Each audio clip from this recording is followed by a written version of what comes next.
And ladies and gentlemen, welcome to another edition of World Talks here on TVP World, where everywhere matters. I'm your host, Benjamin Lee. Please join me and my guests on this exclusive interview. Now, the recent decision by the Hungarian government to ease visa requirements for Russian and Belarusian citizens has sparked concerns across the European Union. With Hungary maintaining closer ties with Russia than most of its EU counterparts, this move has led to a strong reaction, including a joint letter from the Nordic and Baltic states addressed to the EU. Joining us on TVP World to discuss the implications of Hungary's actions and the broader context of European unity is Péter Balázs, former Hungary Foreign Minister. Hello, sir, and welcome to TVP World. Hello, sir. Good morning. Good morning. So can you help us understand that given this ongoing war in Ukraine, why do you think Hungary have chosen to maintain even stronger ties with Russia? Well, this has been a traditional relationship between Prime Minister Viktor Orban since the very beginning. So it hasn't started with the war in Ukraine, but going back to the early years of this continuous governance of Mr. Orban. He is on government since 2010 in a row. So he has always had close relationship with Russia. The surprising thing is that close friendship hasn't changed after the outbreak of the war in 2022, and they meet regularly, and this recent action is just one of the many opening a door to Russian and Belarusian people to Hungary, and through Hungary, in fact, to the Schengen zone. Right, and like you mentioned, Orban's stance has not changed when it comes to Vladimir Putin. However, the world has. And do you think that Orban remaining such strong ties with Russia is going to significantly impact this relation? We're looking at Hungary and Orban has recently visited Chancellor Olaf Scholz. Do you see that the relation between the countries will deteriorate as a result?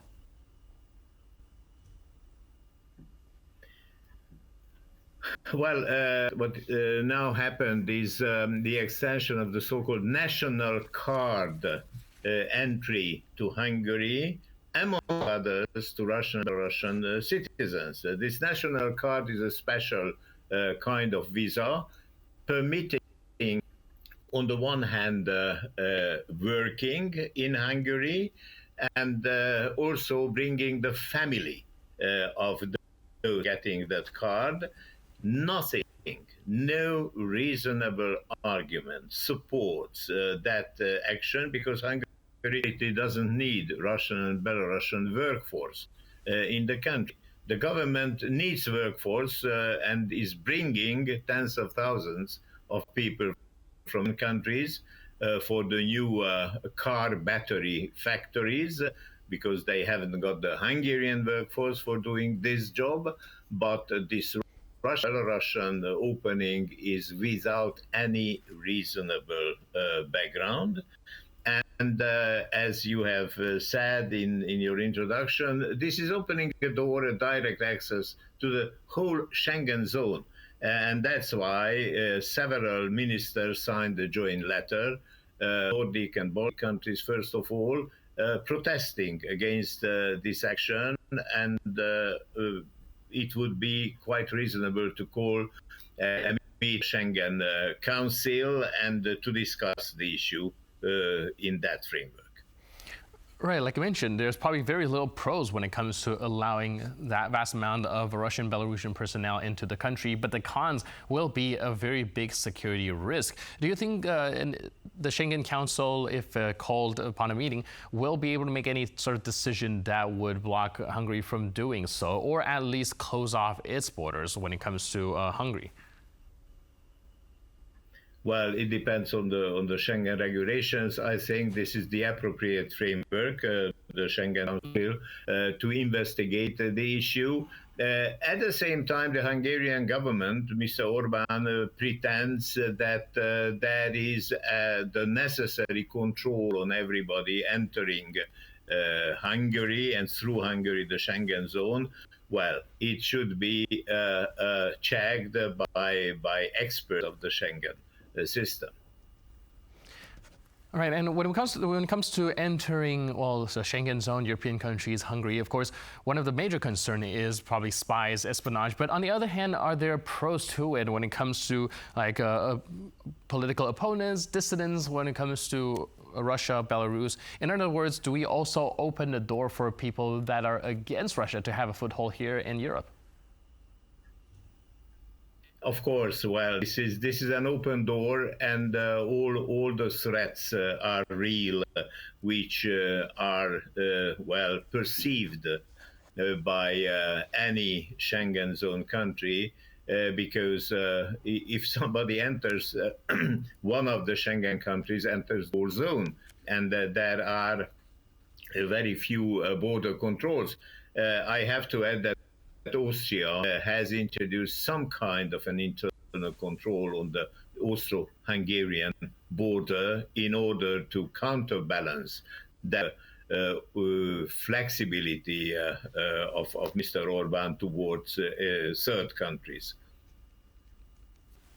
All right, so what consequences would Hungary face within the EU if it continues to diverge from the collective's stance on Russia and Belarus? We've already seen various of actions when it comes to Orban kind of strengthening his relation with Russia, or at least not shying away from it. And the European Union has already repeatedly sounded off to be against his stance, but doesn't really seem like Hungary is changing course.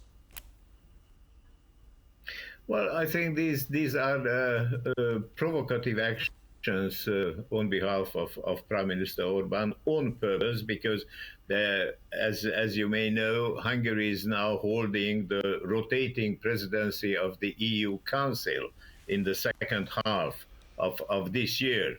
And after the start of this presidency on the 1st of July, Orban has started with a big global trip visiting Kiev, which was very good because this was the first time that he found the time to go to Kiev. But from Kiev, without any previous announcement, he went to Moscow.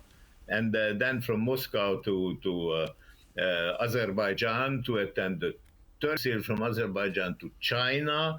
And he has used and misused this presidency role in order to make an action which was not coordinated with the other EU members, and using his EU Council hat for contacts. It was quite interesting to observe that in Moscow, President Putin welcomed Orban as the president of the EU, rotating president, and Orban did not rectify, did not refuse that qualification, saying that, no, sir, I am here as a Hungarian prime minister without any mandate or authorization on behalf of the European Union. Right, so of course this has caused a lot of international backlash at Hungary, but a lot of our guests, when discussing this situation in Hungary, and as well as Orban's kind of diplomatic efforts, people are saying that is mostly for domestic consumption. In other words, he believes that this might help him gain a stronger foothold within Hungary. Do you think that that is the case, or do you think that these international backlash is giving air and strength to anti-governmental movement, as we do see some people already pushing back at Orban's efforts? I think there are two sides of this medal. One is perfectly right that this is for home consumption, showing to the supporters of Orban within Hungary that he is a great international actor, has high-level contacts all over the world. Yes.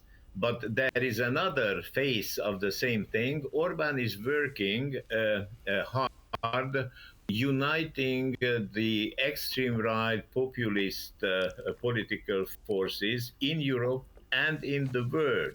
Because at the end of this trip, early July, he went to the United States as well. And in the US, he hasn't met the actual administration, the Biden administration, but he joined a party in Mar-a-Lago with Mr. Donald Trump, and he is crossing his fingers for the victory of Trump. He is not hiding his sympathy towards the Republican candidate, and he added to his list of visits also Donald Trump. So it goes from Putin through Xi Jinping to Trump to show to the international public the greatness of Mr. Orban, his close relations with the biggest powers in the world. Right, going back to the visa situation, the national card issue, do you think there's any legal or diplomatic avenues that other EU countries can pursue to counter this policy, at least when it comes to the unfathomed opening of borders to Russians, Belarusians? In other words, if some other EU countries feel like, hey, guys going into your country, we don't necessarily want them coming in, are there any other checks and balances to keep them away? Well, what we have seen so far are only protests on behalf of those countries which were already mentioned, mainly Nordic and Baltic countries, and there is no supporter of Orban in this issue. In a few others, one single year is partly taking the side of Orban, and this is Slovakia, Mr. Fico, Prime Minister, but not in this case. So in this case, I think Mr. Orban is absolutely alone, and the whole issue is in course. A letter of the ministers was sent, and we are watching and following the next step on behalf of the EU, the Schengen zone.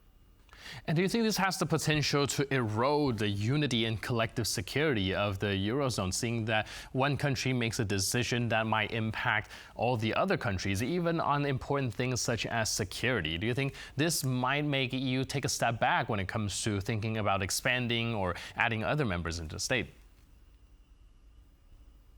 Well, since the beginning of the Russian aggression in Ukraine, we could observe a growing solidarity and increasing cooperation within the European Union, because we are in war in Ukraine. This is a conflict between Eastern and Western norms and rules, and we have done a lot of things together with the EU. Let me add that Mr. Orban speaks against the EU norms, but he has always joined the actions, the sanctions against Russia within the EU framework. So this is again a double-face behavior, speaking against but voting for the sanctions. Right. So definitely a complicated situation right there. Thank you so much for all your input and insight. Our guest has been Péter Balázs, former Hungarian Foreign Minister. Thank you so much for being with us on TVP World. You're welcome. Thank you. And with that, we conclude this edition of our interview. But for more news, update, and commentary, please stay tuned to TVP World.